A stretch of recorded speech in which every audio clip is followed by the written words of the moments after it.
कुछ नहीं होता। विदुर ने कहा भ्राता जी, क्या पांडव तुम्हें अच्छी तरह से रखते हैं, तुम्हारा सम्मान करते हैं? धृतराष्ट्र ने कहा विदुर, युधिष्ठिर और सभी पांडव मेरा बहुत सम्मान करते हैं, परंतु भीम मुझे ऐसी वाणी बोलता है, मुझे सहन नहीं होती। विदुर ने कहा भ्राताश्री, आपने भी उनके जीवन में कमी नहीं छोड़ी। अगर अपना भला चाहते हो ना, समय आ रहा है, विपरीत समय आ रहा है, तुम्हें अपना जीवन बनाना है तो जाओ, निकल जाओ, भगवान का भजन करो, अपना कल्याण करो। अगर कुछ समय तुम नहीं गए ना तो युधिष्ठिर चला जाएगा और वो राज्य मुकुट तुम्हें दे जाएगा। तुम राज्य के भूखे हो ना, राज करते बैठना और मरना इसी महल में। अरे अपने जीवन में कभी कोई तुमने अच्छा काम नहीं किया, अब तो अपना कल्याण कर लो, अपने अंत को सुधार लो। धृतराष्ट्र कहने लगा विदुर, मैं तो मानता हूं, कहां जा सकता हूं। विदुर ने धृतराष्ट्र को लेकर के, गांधारी को लेकर के रात में निकल गए, जंगल के लिए चले गए। उधर धर्मराज युधिष्ठिर आते हैं माता पिता को प्रणाम करने के लिए। क्यों कि अच्छे व्यक्तियों का ये नियम है, कहा गया है, प्रातः काल उठे के रघुनाथा,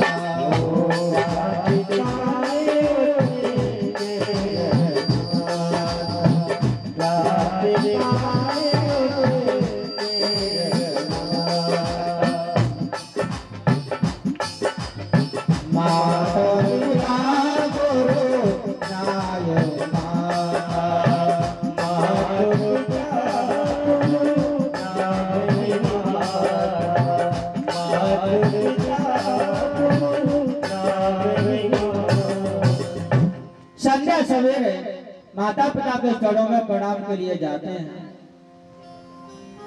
युधिष्ठिर प्रणाम के लिए गया, धृतराष्ट्र गांधारी न मिले, इधर उधर देखा, घबराने लगे, मेरे पिताश्री कहां चले गए? वो तो अंधे हैं, न जाने कहीं पुत्रों के शोक में कहीं गिर न जाए, कहीं घटना घट जाए, कहीं कुएं में न गिर जाए। इधर उधर देख करके मंत्रियों को भेजा, परंतु वो कहीं नहीं मिले। धर्मराज रोने लगे और कहने लगे, हे परमात्मा, संसार मुझसे क्या करेगा? यही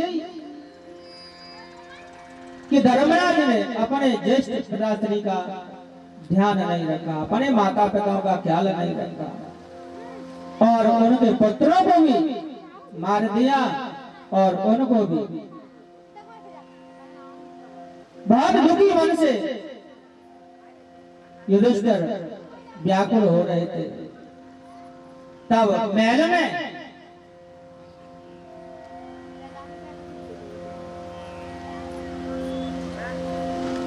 देवर्षि नारद जी आते हैं।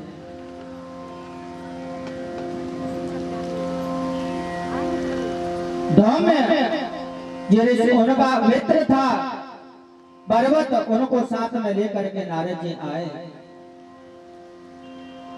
नारद जी को देख करके युधिष्ठिर ने कहा,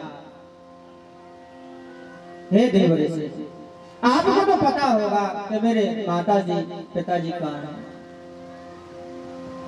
नारद जी ने कहा, आप चिंता ना करें, वो सकुशल है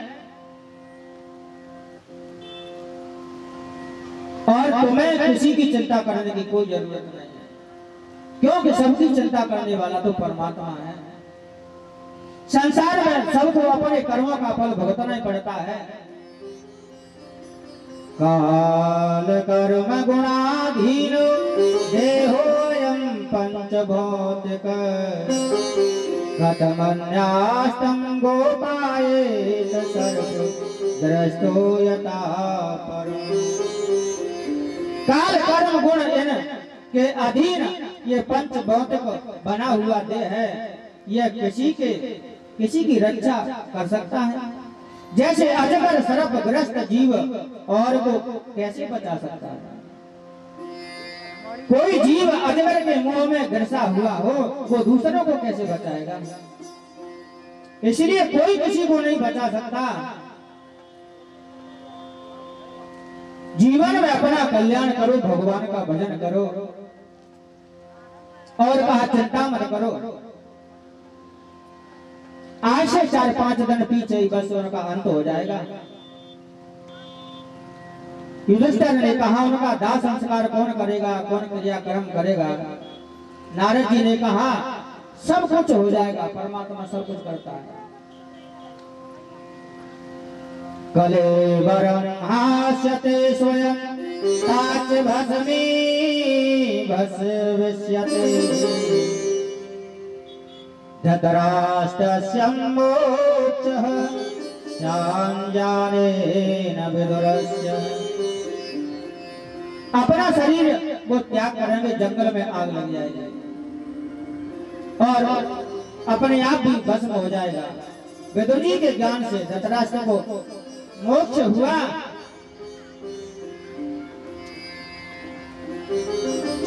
युधिष्ठिर को पता लगा, शांत किया।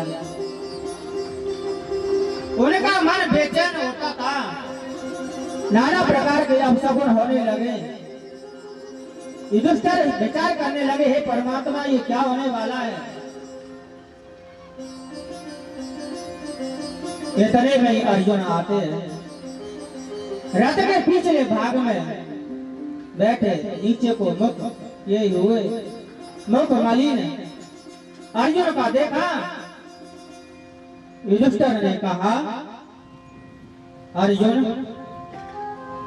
क्या बात है भैया, क्या तुझसे कोई पाप हुआ है? क्या तूने किसी के साथ अन्याय किया है? क्या बात है? अर्जुन आकर के रोने लगा और कहने लगा, भ्राताश्री कहने लगे, क्या बात है? कहीं वो केशव कैसा है?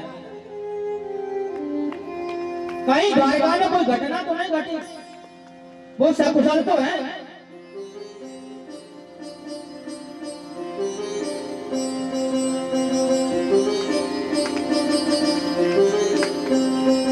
अर्जुन रोकर के कहने लगे, भ्राताश्री केशव हमें छोड़ करके चले गए। युधिष्ठिर कहने लगे, क्या? हाँ हाँ, कैसे? कहने लगे, भैया प्रभास क्षेत्र में गए सभी यादव और वहां जाकर के बारुणी मधुरा पीतवा मधो नमत चेतसा अजानता मिवान्यो अन्ययम् चतुष्पंचवावशेषता। यादवों ने वहां करके मदरा पान किया और आपस में सब नष्ट हो गए और श्याम सुंदर अपने धाम को चले गए, हमें छोड़कर। आगे तो मत करियो। मुझे पता लगा भैया अब कि हम जो समझते थे कि हम इतने बलवान हैं, वीर हैं, हम तो बिल्कुल कुछ भी नहीं है। जो सब कुछ किया था वो सब भगवान ने किया। शेष 4-5 आदमी रह गए, सब चले गए और मुझे तो भीलों ने लूट लिया। कुंती दौड़ करके आई और कहा, अर्जुन क्या कहा तूने? अर्जुन रोने लगा, कहा माता श्री द्वारकाधीश में छोड़ करके चले गए।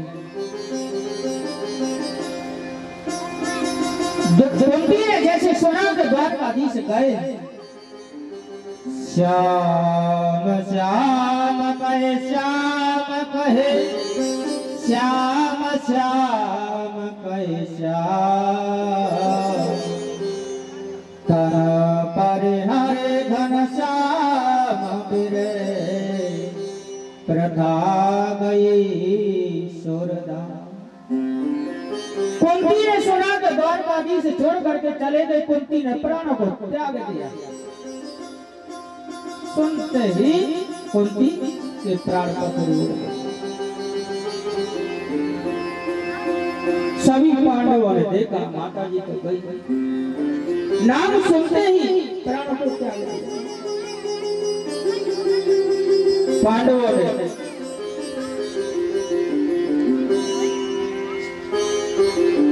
युद्ध करने का, अर्जुन भीम आओ। परिचत को बुलाया, परिचत को राज्य अभिषेक किया और सभी पांडव द्रौपदी सहित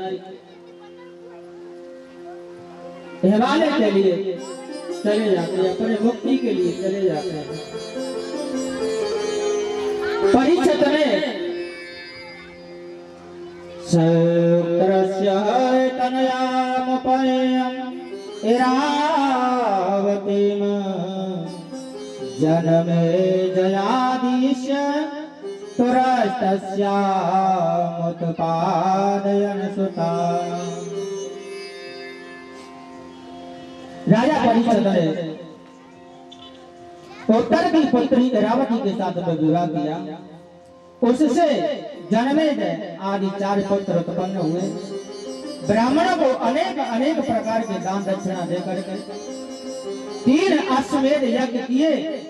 गंगा तीर पर कृपाचार्य को गुरु कर, जिस यज्ञ में देवता सम्मुख स्वयं आकर के अपना अपना भाग ले जाते।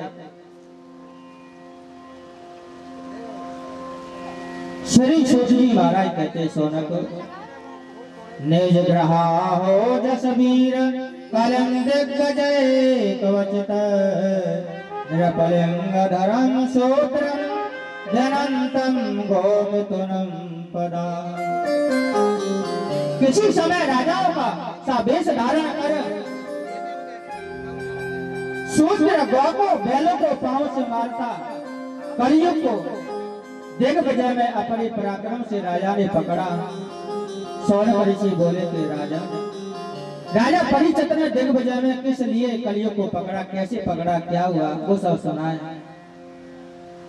क्योंकि भगवान की कथा तो अमृत है। अहो निर्लोके पीयते हर लीला अमृतम बचे, हर लीला कलो श्रवण वैकुंठम लवते नर। अहो मनुष्यों, नरलोक में हर लीला कथा अमृत पियो। कलयुग में हरि चरित्र श्रवण करने से वैकुंठ का वास मिलता है।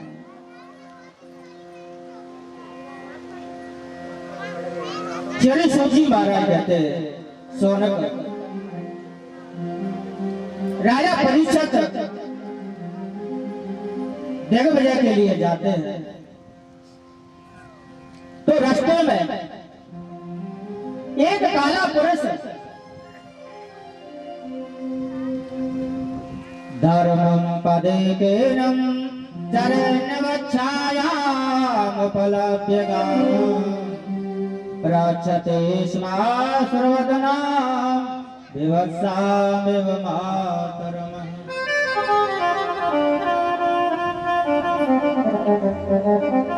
रास्ते में उन्होंने एक ऐसा आचार्य देखा, एक विरस रूपधारी धर्म एक पद से चलता है और उसमें 3 पद टूटे हैं। एक बैल एक पैर पर खड़ा है तीन पैर टूट गए, आंखों से आंसू बह रहे हैं, कांतिहीन बछड़े जिसके नष्ट हो गए हैं। सबकी माता पृथ्वी गौरूप धारण किए हुए उसके समीप खड़ी है और दोनों परस्पर कुछ वार्तालाप कर रहे हैं। गाय की आंखों से आंसू, बैल की आंखों से आंसू। गाय कहने लगी, नहीं ब्रदर,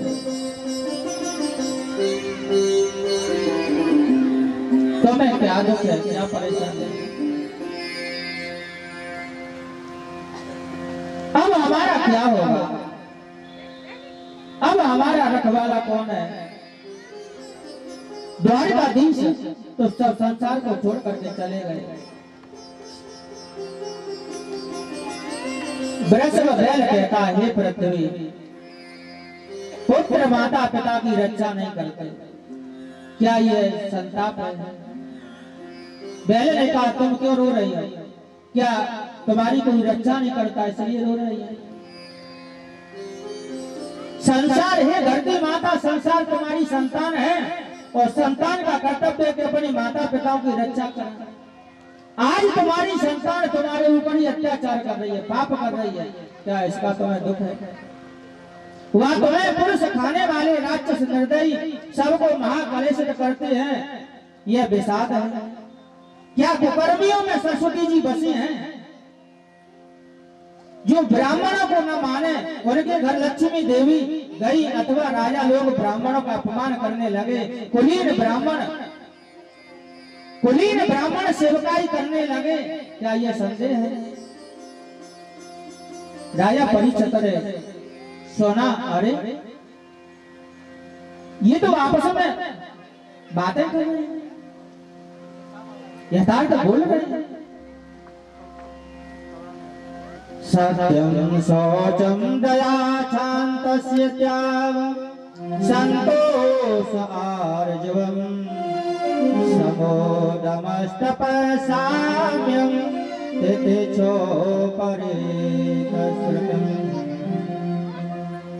यथार्थ बोलना, शुद्ध रहना, पराया दुख सहना, क्रोध आने पर मन को रोकना, धन मांगने पर उनको सदा धन देना, प्रसन्न रहना, किसी से टेढ़ा न होना, मन को निश्चल रखना, अनेकों गुण बताए। ये न होने पर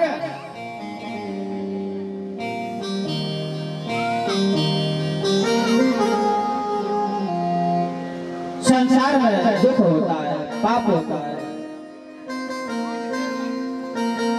परीक्षित ने जैसा देखा और उनके पास आकर के पूछने लगे, हे वृषभ रूप धारण करने वाले, आप कौन हैं और ये आपको कष्ट किसने दिया है? बताओ, मैं उसे जिंदा नहीं छोड़ूंगा।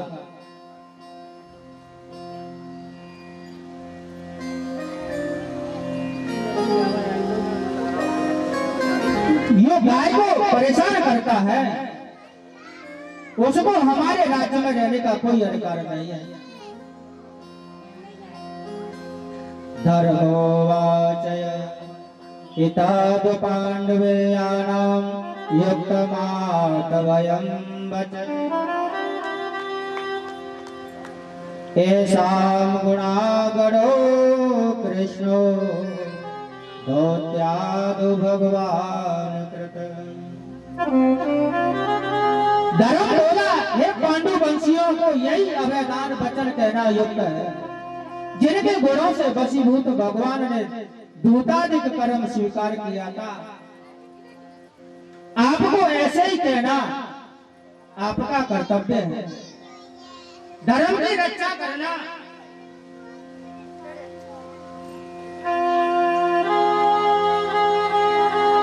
कर्तव्य का पालन करना आपका कर्तव्य है।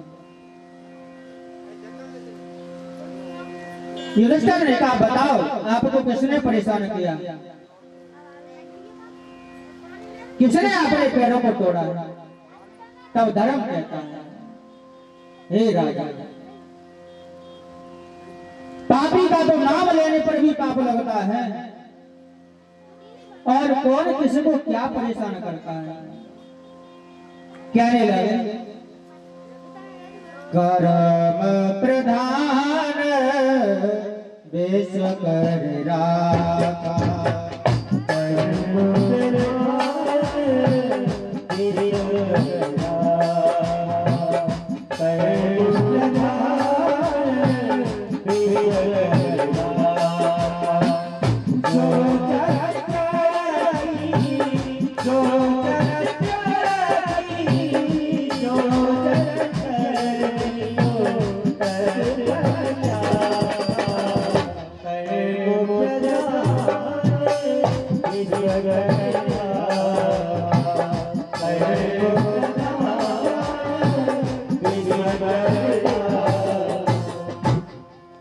कौन किसी को परेशान करेगा। जो जैसा कर्म करता है दुनिया में उसका फल वैसा ही भुगतता है। मैंने तो सुना है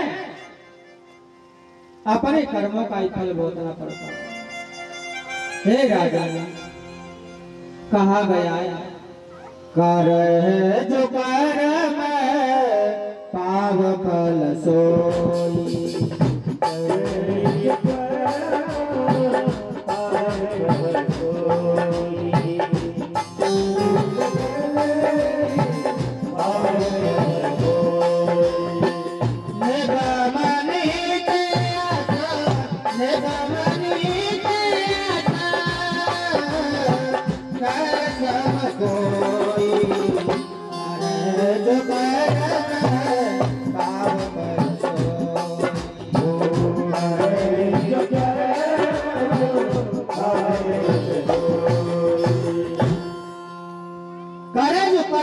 फल सोई निगम नीति सब को।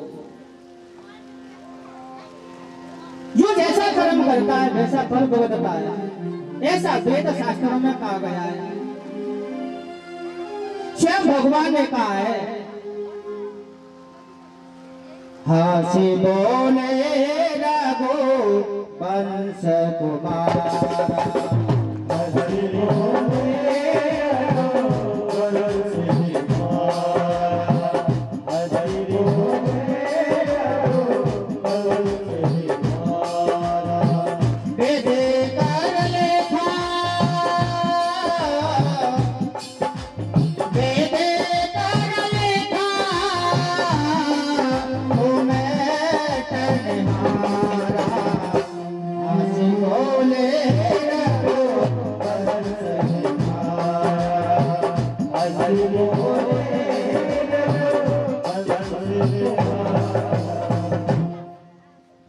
हंस बोले रघुवंश कुमारा विद कर लिखा को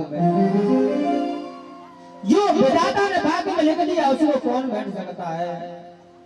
राजा युधिष्ठिर ने विचार किया कि ऐसे विचार वाला तो धर्म ही हो सकता है और कोई नहीं हो सकता। आप धर्म है और ये धर्म को धारण करने वाली स्वयं धरती माता है। तब राजा युधिष्ठिर ने कहा हे दुष्ट तू कौन है, तूने मेरे राज्य में आकर के ये दुस्साहस किया, मैं तुझे जिंदा नहीं छोड़ूंगा। तप शौचम दया सातमितम पदा प्रकीर्तिता अधर्म शास्त्रयो भग्नाम शमय संगमादेश। धर्म के चार चरण तप सत्य शौच दया और अधर्म के अंश से विस्मय परस्त्री प्रसंग मद इत्यादि सब तीन पैर तोड़ दिए, एक पैर रह गया। जब धर्मराज उनको मारने के लिए तैयार हुए तब कलयुग शरण में आया। पतितम पादयोर्विच कृपया दीन वत्सला शरण्यो नावधि चलो आहा चेदम असन्यवा। राजा उस शूद्र को अपने पैरों में पड़ा देख दीन वत्सल कृपालु हंसकर बोले कि शरणागत को नामी नरेश नहीं मारते, शरणागत में आए हुए का वध नहीं करते। कलियुग कहने लगा महाराज मैं तुम्हारी शरण में हूं, मेरी रक्षा करो। युधिष्ठिर ने कहा तुम मेरे राज्य से निकल जाओ। कलियुग ने कहा महाराज मैं तुम्हारे राज्य से कैसे जा सकता हूं, मैं कलियुग हूं और हमारी रचना ब्रह्मा जी ने की है। 4 युगों की रचना ब्रह्मा जी ने की है, तो चारों युगों का अपना अपना एक समय सीमा है। सतयुग का समय 17,28,000 वर्ष का समय, 17,28,000 वर्ष का समय सतयुग का है। 12,96,000 वर्ष का समय त्रेता का है। 8,64,000 वर्ष का समय द्वापर का है और 4,32,000 वर्ष की अवधि कलयुग की है। कलयुग ने कहा महाराज सतयुग त्रेता द्वापर तीनों तो अपना राज्य भोग चुके, अब मेरी बारी है, मैं कहां जा सकता हूं, मैं यही रहूंगा, मेरा समय है। परीक्षित ने कहा कलयुग तू यहां नहीं रह सकता। कलयुग ने कहा महाराज मुझे कुछ सीमा में बांध सकते हैं, परंतु समय को काल को कोई नहीं रोक सकता। अगर काल के सामने समय के सामने कोई आया तो उसे ही परास्त होना पड़ेगा, समय टल नहीं सकता। परीक्षित ने कहा आप रहना ही चाहते हैं तो मैं तुम्हें स्थान बताता हूं। श्रोतवाच अभ्यार्तस्तदा तस्मै स्थानानि कलेदयो ददो दूतं पानं स्त्रेयस्यूनां यत्रा धर्मश्रुते। हे कलियुग मैं तेरे रहने के लिए जगह बताता हूँ, स्थान बताता हूँ, सुनो। जहां जुआ खेला जाता हो, जहां मदरा पिबती और विपत्ति है, वहां जहां हत्या होती हो या व्यभिचार होता हो, वहां तुम अपना स्थान बनाओ रहो। जहां जुआ खेला जाता है, झूठ बोली जाती है, मदरा पान किया जाता है, गलत काम होते हैं, वहां तुम जाकर के रहो। तब कहा महाराज ये जगह कम है और ये सब गलत जगह, एक स्थान तो मुझे कम से कम अच्छा दे दो। अगर कोई चाहे कि हमारे घर में कलह ना हो, कलयुग ना आए, तो दारू पीना बंद कर दो। जानबूझ करके दारू पी करके अपने घर में कलयुग को बुलाते हैं। अगर कोई चाहे कि हमारा परिवार सही रहे, कलयुग के बिना रहे, कलह के बिना रहे, तो जुआ खेलना बंद कर दो। पैसा से नहीं, वैसे ही खेलोगे ना तब उसमें भी झूठ बोलते हैं, और जहां झूठ बोलते हैं वहां कलयुग रहता है। कहते हम तो टाइम पास कर रहे हैं, टाइम तुमका पास कर रहे हैं, अपनी सोचो का टाइम तुम्हारे पास करते होगा, वो तो अपने आप में परिपूर्ण पास है। अपनी सोचो का समय तुम्हें पास कर देगा क्या? समय पास कर रहे, समय का पास करने को यही तरीका है। तुम समय पास करोगे तभी समय पास होगा, नहीं पहले जाओगे। अरे तुम समय को पास नहीं कर रहे हो, अपने आप को फेल कर रहे हो। ये सब जगह कलयुग रहता है।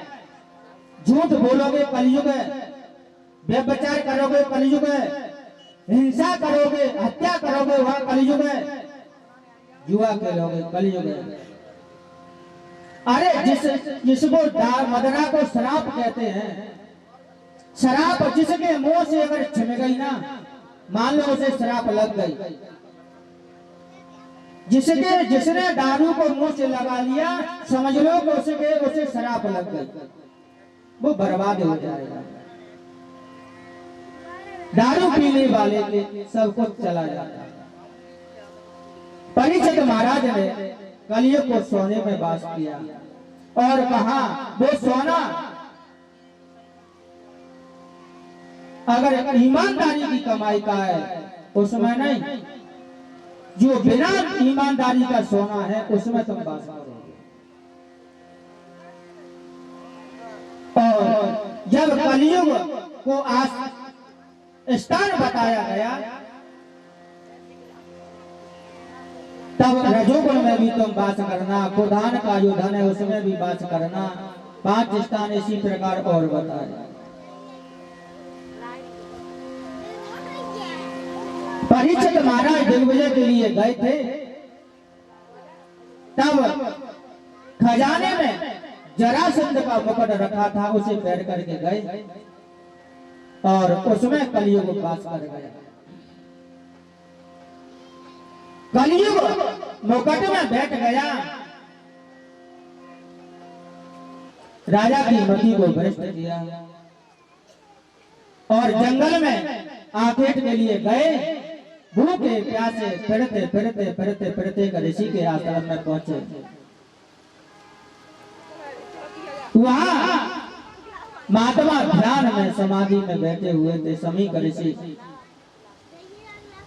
वहां परीक्षित ने जाकर के कहा, अरे कोई है यहाँ, हम भूखे हैं, हमें प्यास लगी है, हमें पानी पिलाओ। महात्मा ने नहीं सुना। राजा ने विचार किया, हम राजा हैं और ये हमारा कोई सम्मान नहीं करता, स्वागत नहीं करता, हमारे राज्य में रहते हैं, हमारा ही खाते हो, हमारा ही अपमान करते हैं, झूठ मूठ की समाधि लगाए हुए बैठे हैं, हमारा सम्मान किया, अपमान किया। और वहां एक मरा हुआ सर्प पड़ा हुआ था, उसको बाण से उठा करके महात्मा के गले में डाल दिया और वहां से चल दिए। जब बालकों ने देखा कि महात्मा के गले में सर्प डला हुआ है, वो दौड़ करके उनके पुत्र के पास गए। उनका पुत्र श्रृंगी स्नान कर रहा था, कौशकी नदी में स्नान कर रहा था। वही बालक दौड़े दौड़े गए और कहा, अरे श्रृंगी, तुझे पता है एक राजा आया, तेरे पिता का अपमान करके चला गया।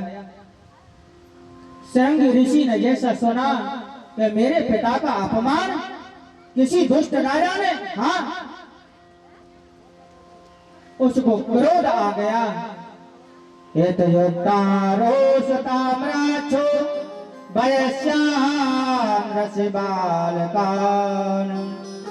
कौशिक्याप उपस प्रस्य भागवज्रं विसर्ज। श्रृंगी ने नदी में से जल लिया हाथ में और कहने लगा, ए राजा, तूने मेरे पिता का अपमान किया है, मैं तुझे आज श्राप देता हूं, आज से 7वें दिन तक्षक नाग के डसने से तू भस्म हो जाएगा। और वहां से रोता रोता हुआ आश्रम में आया, पिता के पास आकर के रोने लगा। पिता की समाधि भंग हुई। समीक ऋषि ने देखा, अरे ये मेरे गले में सर्प किसने डाला, किसने मेरे साथ में विनोद किया है।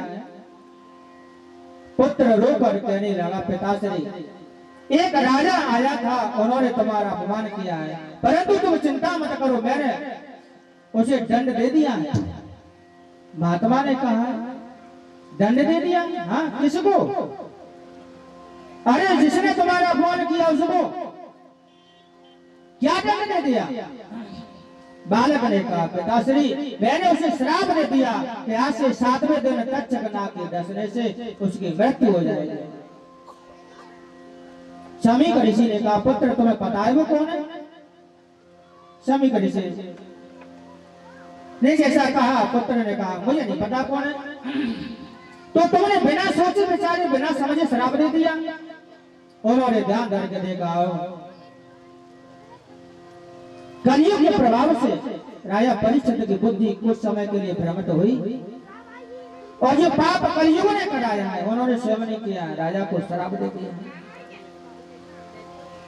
पुत्र को ऋषि ने कहा है पुत्र तो मैं नहीं पता तूने किसको श्राप दिया। अरे मूर्ख, जब राजा ही नहीं होगा संसार में तो संसार में चोरों से डाकुओं से कौन रक्षा करेगा? अरे दिन दहाड़े लूटपाट होगी, घर में दुष्टताएं होगी, अत्याचार होंगे, इसके जवाब का जिम्मेदार आप होगे। राज्य में अराजकता फैल जाएगी, कोई किसी का भय नहीं करेगा, खुलेआम अत्याचार होंगे। कहा है परमात्मा बालक को इतनी शक्ति देना अच्छा नहीं होता, बालक के हाथों में हथियार पकड़ा देना ना समझिए। शिष्य को बुलाया और कहा जाओ। राजा को तो पता ही नहीं है कि मुझे श्राप लग गया, उसे सूचित करके आओ ताकि वो अपनी मुक्ति का उपाय कर ले। महात्मा जाते हैं, उधर परीक्षित महाराज घर पहुंचते हैं महल में जाकर के और अपना मुकुट उतारा। जैसे दिमाग में आया परीक्षित महाराज चौंक गए, कहने लगे हे पिता ये क्या हुआ? हे परमात्मा ऐसा तो हमारे वंश में कभी हुआ ही नहीं। रानी ने कहा क्या हुआ महाराज? महाराज कहने लगे अनर्थ हो गया, मैंने एक ऋषि का अपमान किया। रानी कहने लगी कोई बात नहीं है महाराज, महात्मा तो दयालु होते हैं, वो क्षमा कर देंगे, सवेरे चले जाना उनसे क्षमा मांग लेना। राजा कहने लगे रानी क्षमा की बात नहीं है, वो तो क्षमा कर देंगे, परंतु अपराध तो मैंने किया है, मेरी आत्मा मुझे क्षमा नहीं करेंगे। इतने में महात्मा आए और कहा राजन। परीक्षित ने देखा महात्मा को, प्रणाम किया और कहने लगे मुझे क्षमा करना, मुझे गलती हो गई, मेरे से अपराध हुआ। महात्मा कहते हैं अगर मेरे बस में होता तो मैं क्षमा कर देता, परंतु तुम्हारा दंड निर्धारित हो गया। राजा कहने लगे महाराज मैं दंड का ही योग्य हूँ, मुझे दंड मिलना चाहिए, बहुत बड़ा दंड मिलना चाहिए, मैं अपराधी हूँ, मैंने अपराध किया है। परंतु महाराज क्या दंड है? उन्होंने कहा श्रृंगी ऋषि ने आपको श्राप दे दिया है कि 7वें दिन आपकी मृत्यु हो जाएगी तक्षक नाग के डसने से। परीक्षित ने कहा महाराज 7 दिन तक तो जीवित रखा अपना, अरे तुमने मुझे ऐसा श्राप क्यों नहीं दिया कि तत्काल मेरी मृत्यु हो जाती? 7 दिन तक मैं इस बोझ को लेकर के कैसे जीऊंगा? महात्मा ने कहा राजन अपना कल्याण कर लो, उद्धार कर लो, संसार में कोई किसी का नहीं है, समय सबका आता है सब जाता है। परीक्षित महाराज ने अपने पुत्र को बुला करके राज्यपाठ दिया, सबको समझा करके और सब कुछ त्याग करके उन्होंने गंगा के किनारे, क्योंकि गंगा की गोद में जाने से ही कल्याण होता है। गंगा एक ज्ञान है, ज्ञान कहते हैं धर्म से बेरा के योग से ज्ञान।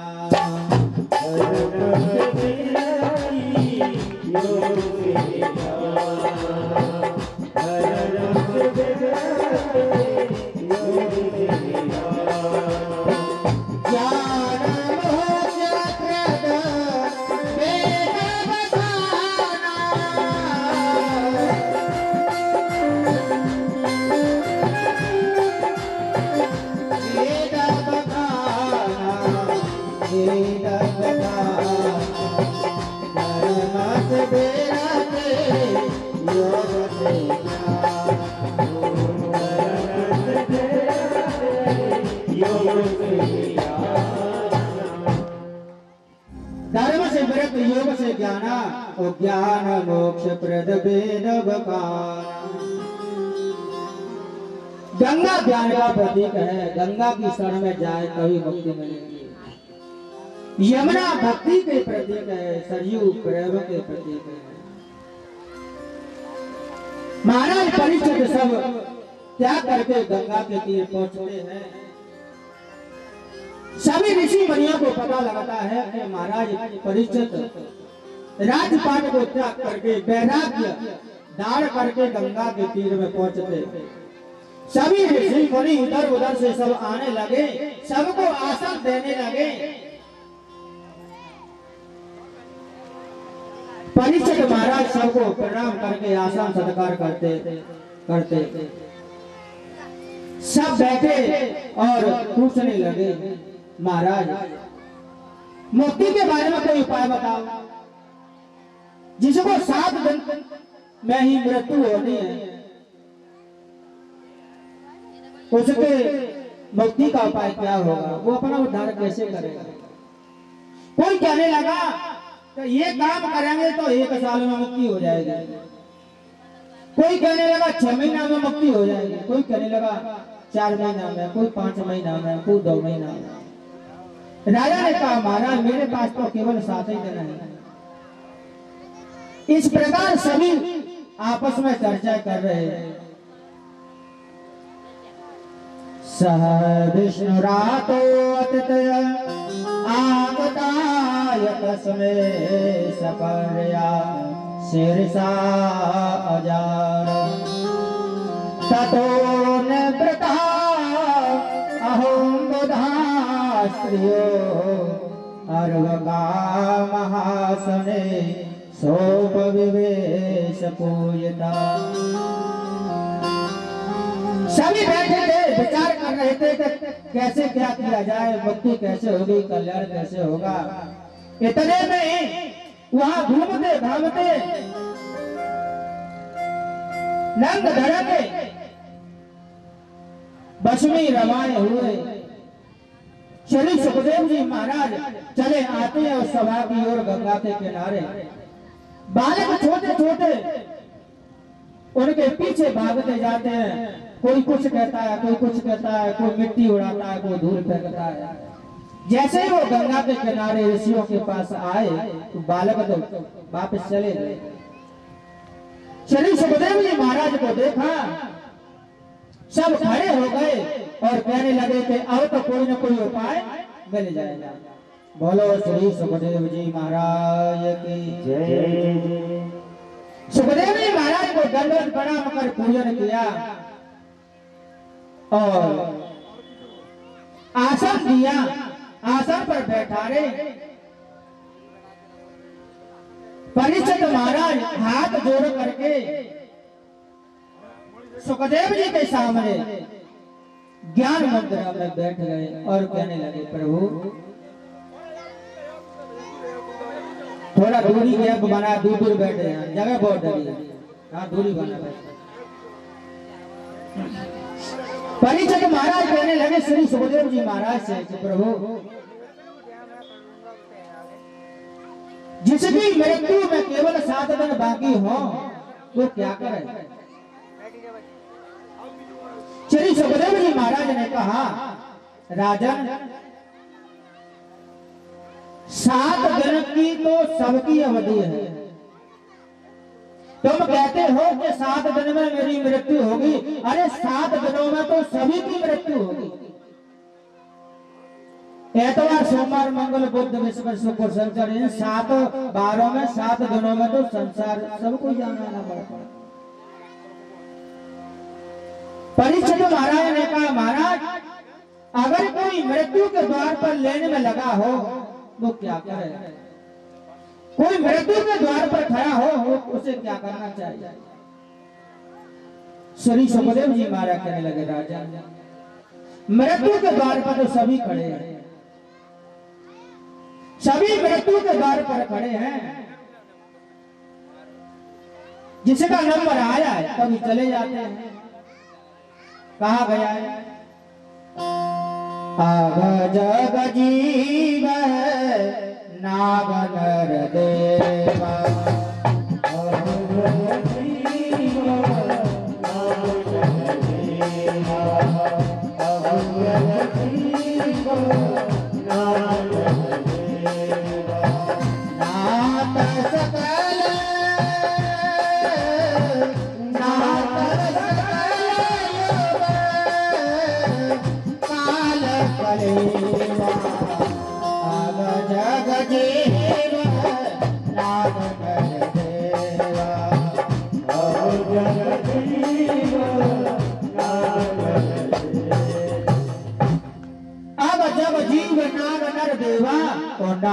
सकल युग काल कलेवा।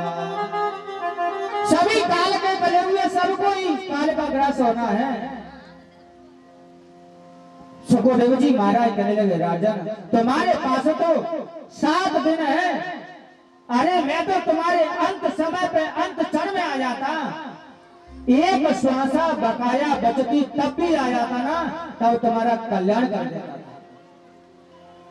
परीक्षित महाराज ने कहा, महाराज अंतिम समय पे भी कल्याण हो सकता। हाँ, यहाँ तो सब कहते 1 साल में होगा, 6 महीना में होगा, 11 महीना में होगा, कोई 5 महीना में, कोई 2 महीना में, कोई 21 दिना में, कोई 32 दिना में। आप कहते हैं कि अंतिम समय पे ही मैं अगर आ जाता तो कल्याण हो जाता। हाँ, वो कैसे महाराज? कहा राजन अंतिम श्वास पर मैं आ जाता तो तुम्हारा कल्याण कर देता। सुखदेव जी ने जैसा कहा, परीक्षित महाराज ने कहा कि महाराज ऐसा कभी किसी का हुआ है थोड़े समय में कल्याण हुआ होगा? हाँ, किसका महाराज? घटवागो नाम राजरस ज्ञात वेत्वा महोरतात सर्व मोत सृज्य गतवान भयं हरे। हे राजा, खटवांग राजा की तो 2 घड़ी में ही मुक्ति हो गई, कल्याण हो गया। सिर्फ 48 मिनट में 2 घड़ी। वो कैसे महाराज हुआ वो सुनाए। तब श्री सुखदेव जी महाराज कहने लगे, राजा देवासुर संग्राम में खटवांग राजा ने देवताओं का साथ दिया और विजय देवताओं की हुई। तब खटवांग से कहा देवताओं ने कि हे राजा आप वरदान मांग लें। खटवांग राजा ने कहा, महाराज मैं वरदान तो बाद में मांगूंगा, पहले आप ये बताएं कि मेरी आयु कितनी है। देवताओं ने कहा तुम्हारी आयु सिर्फ 2 घड़ी बची है, 48 मिनट तुम्हारी आयु बची है। राजा ने कहा तुम्हें वरदान मांग करके क्या करूंगा? हाँ, मैं तुमसे ये मांगता हूं कि तुम जल्दी मुझे गंगा के किनारे पहुंचा दो, गंगा के किनारे पहुंचा दो। देवताओं ने खटवांग को गंगा जी के किनारे पहुंचा दिया। अनंत काले तो पुरुष आगते गत 7 वर्ष छिंदयादसं शास्त्रेण स्पृहादे अनोये। जब अंत में काल का समय आए तब यह पुरुष मृत्यु के भय से रहित होकर के असंग रूप शस्त्र से देह और इसके पीछे जो पुत्र कलत्रादि का जो सुख की इच्छा है सबको काट दे, सबको छोड़ दे और छोड़ करके प्रणव अक्षर का जाप करे। आव्यसेन मनसा शुद्धं त्रिबृहदाक्षरं परं मनो यच्चेजितं श्वासो ब्रह्म बीजं विस्मरण। अंत समय सब चिंता को छोड़ करके ओम और प्राण को भगवान के ध्यान में प्राणों को त्यागे, बस होगी मुक्ति। जाकर नाम मरत मुकया, जाकर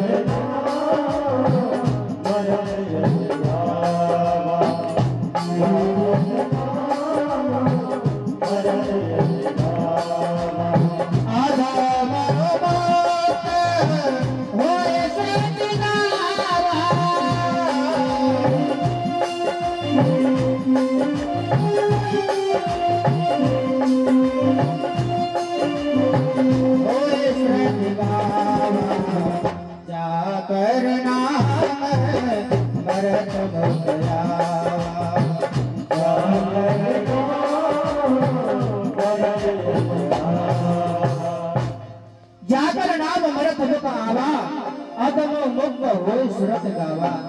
मरते समय भगवान का नाम आए, कैसा भी पापी हो तो उद्धार हो जाता है। हे राजा,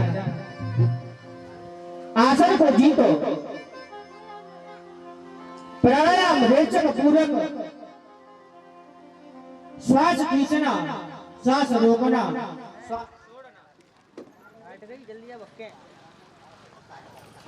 मुझे वो सुख नहीं चाहिए। क्या नहीं लगी गोविंद? सुख के माथे सिल पड़े, हरि हाथ से जाए, भले हारी वे दुखन की, सुपल पल नाम रटाई। हे गोविंद, मुझे वो सुख नहीं चाहिए जिसमें भगवान छोड़ करके चले जाएं। मुझे वो दुख चाहिए जिससे पल पल पर भगवान तुम्हारी याद रहे और तुम हमारे साथ रहे। सूत जी महाराज कहने लगे, सोनक संसार में किसी ने दुख नहीं मांगा।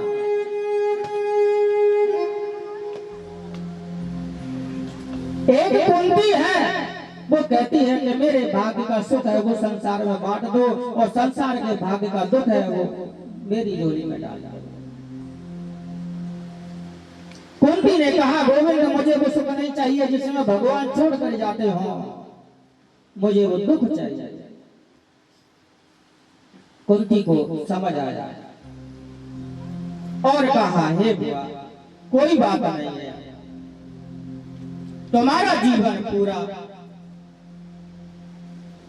विपत्ति में तो निकला है, और जब मुझे जरूरत पड़ेगी, मुझे लगेगा कि आप पर दुख है, तो मैं सदैव आपकी रक्षा करूंगा। उनको शांत किया और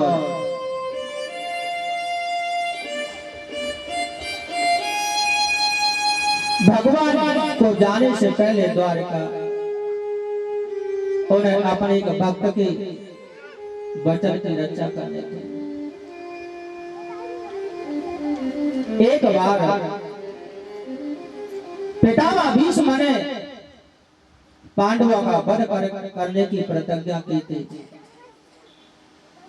द्रौपदी घर में बेचैन थी कि पितामह भीष्म ने प्रतिज्ञा की है कि मैं कल पांडवों का वध करूंगा। द्रौपदी दौड़े दौड़े भगवान के पास गई और कहने लगी, केशव तुम चैन से बैठे हो? अरे तुम्हें पता नहीं है कि पितामह ने प्रतिज्ञा की है? क्या प्रतिज्ञा की है? उन्होंने प्रतिज्ञा की कि कल पांडवों का वध करूंगा। और दुर्योधन से पितामह भीष्म ने कहा कि हे दुर्योधन, तो अपनी पत्नी को मेरे पास आशीर्वाद के लिए भेज देना, मैं उसे सौभाग्यवती भव का आशीर्वाद दे दूंगा, इसलिए तेरी मृत्यु नहीं होगी। भगवान ने कहा तो मैं क्या करूं? द्रौपदी ने कहा कि सब कुछ कीजिए। भगवान ने कहा करना तो आपको ही पड़ेगा, मैं तो केवल उपाय बता सकता हूं। द्रौपदी ने कहा जल्दी करो, जल्दी बताओ। तो चलो, कहा पितामह भीष्म के पास, और उनको प्रणाम करना। रात्रि में द्रौपदी को भगवान ले गए अपने भक्त की रक्षा के लिए। वो क्या क्या नहीं करते। द्रौपदी के पैरों की आवाज होगी। भगवान ने कहा द्रौपदी, पितामह भीष्म है, वो आवाज से पहचान लेंगे द्रौपदी है या दुर्योधन की पत्नी। तब द्रौपदी ने कहा क्या करूं तुम्हारा? द्रौपदी की चप्पलों को अपने कांख में दबा लिया और लेकर के गए। पितामह भीष्म को जाकर के द्रौपदी ने प्रणाम किया। पितामह भीष्म ने समझा कि मैंने दुर्योधन से बोला है, दुर्योधन की पत्नी होगी, आशीर्वाद दिया, सौभाग्यवती। द्रौपदी ने कहा पितामह, पता नहीं है तुम्हारा ये आशीर्वाद सही होगा या तुम्हारी प्रतिज्ञा। पितामह ने कहा कौन? मैं द्रौपदी। द्रौपदी? हाँ। पितामह भीष्म विचार करने लगे कि किसी को पता ही नहीं है, मेरी और दुर्योधन की बात थी बस, और किसी को नहीं। और तीसरा तो केवल परमात्मा ही है, उसी सब कुछ पता। भीष्म पिता खड़े हुए, दौड़ करके आए, दरवाजे पर बैठ श्याम सुंदर को खड़ा हुआ देखा, चप्पल कहाँ डर। पितामह भीष्म कहने लगे गोविंद, अगर आप कुछ चाहें और वो ना हो, ऐसा हो नहीं सकता। भीष्म कहने लगे तो होनी को मैं क्या कर सकता हूँ, होनी को यही मंजूर है, होनी को भीष्म क्या कर। भीष्म पिता ने भगवान से प्रार्थना करी, प्रभु सब कुछ नष्ट हो जाएगा, मैं भी इस संसार से जाऊंगा, परंतु हे गोविंद मेरी आपसे प्रार्थना है कि मैं जब अंत समय में प्राणों को त्यागूं तो आप आकर के मेरे पास आए, मुझे दर्शन दे, और अंत समय पे बुद्धि ठिकाने पर नहीं रहती है, बुद्धि भ्रमित हो जाती है। इसलिए महाराज मैं अपनी बुद्धि रूपी कन्या को तुम्हें सौंपता हूं, ताकि आप मेरी बुद्धि को सही रखें और अंत में मेरी गति को बिगड़ने ना दे प्रभु।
Govind